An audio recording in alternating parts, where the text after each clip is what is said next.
Morning po. Jericho, Leia, Rodolfo, Maria, Patito, Lilia, Pedro.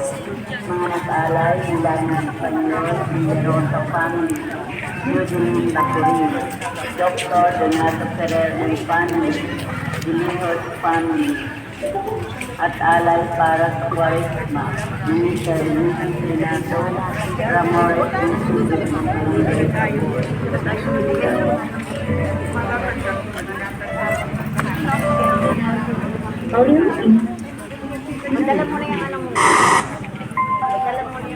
sa inyong lahat, sinisimulan natin sa araw na ito ang mga mahal na araw sa pagsalubong sa ating manunubos sa kanyang matagumpay na pagpasok sa Jerusalem.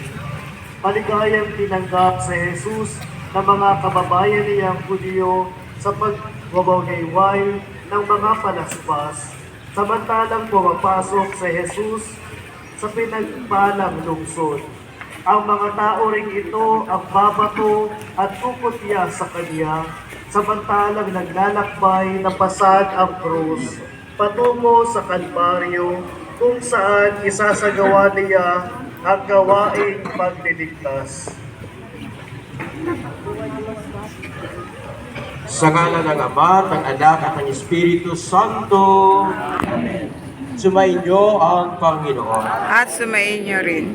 Mga minamahal na kapatid, 5 linggo na tayo naghahanda para sa pagdiriwang ng misteryo ng pagpapakasakit, pagkamatay, at muling pagkabuhay ng Panginoon. Sinikap nating unawain at tuparin ang ating pananagutan sa Diyos at sa kapwa-tao, alinsunod sa aral at halimbawa ni Jesucristo. Kaysa ng buong simbahan, sinisimulan natin ngayon ang mga mahal na araw. Si Kristo ay matagumpay na pumasok sa kanyang lungsod upang tuparin ang kanyang gawain bilang Mesiyas, ang magpakasakit, mamatay, at muling mabuhay para sa ating kaligtasan.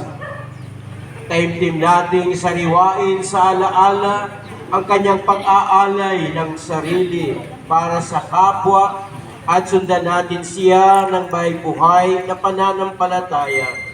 Kaysa niya sa pagdurusa sa krus, tayo nawa ay makahati sa kanyang pananaig sa kamatayan at sa kanyang bagong buhay. Manalangin tayo. Ama naming makapangyarihan, ang mga palaspas na ito ay iyong pagpalain at pabanalin upang sa masaya naming pagbubunyi sa Mesiyas na aming hari, siya ay aming masundan at sa pamamagitan niya ay aming sapitin ang hindi magmamaliw na lungsod ng Jerusalem na kanyang pinaghaharian kasama mo at ng Espiritu Santo, magpa sa walang hanggan. Amen.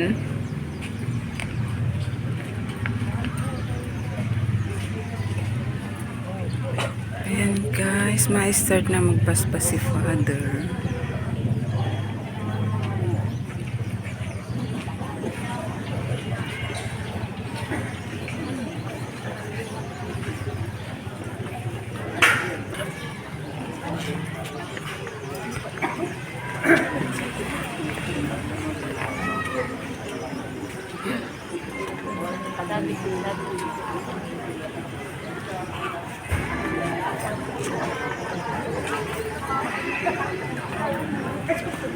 Ang daming tao kasi start na magpaspas siya.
Pagpaluwas na po. Ko naman.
Taas lang po, taas na po.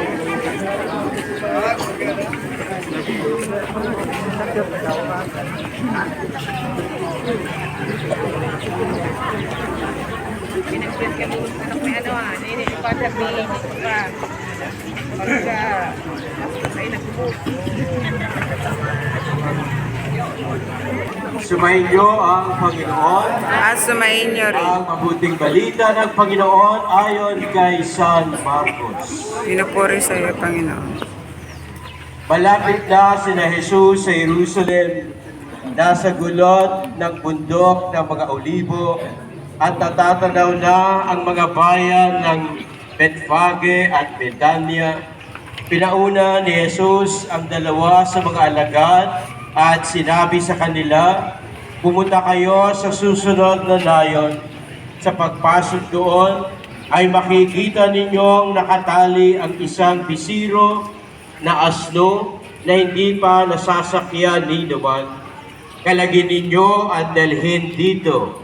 Kapag may nagtanong kung bakit ninyo kinakalag iyon, sabihin ninyong kailangan ito ng Panginoon at ibabalik din agad dito."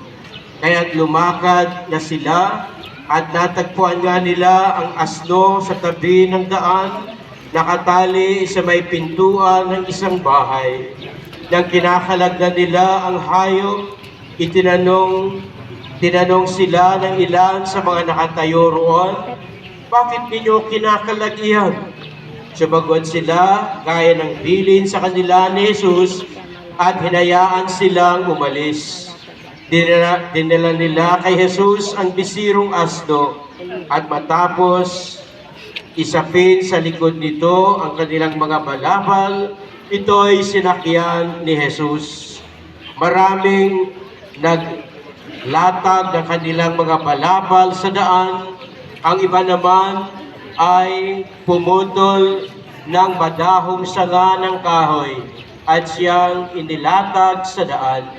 Ang mga tao sa unahan at hulihan niya ay sumisigaw ng, "Hosana, pagpapala ang pagpalain ang dumarating sa pangalan ng Panginoon.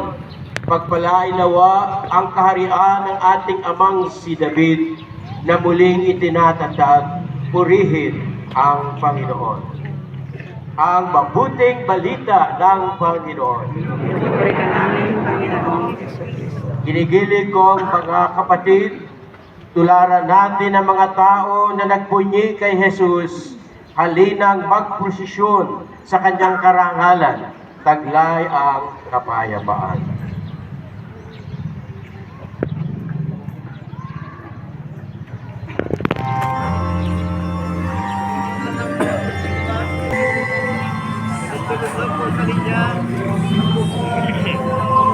Tapos po kasaroon niya.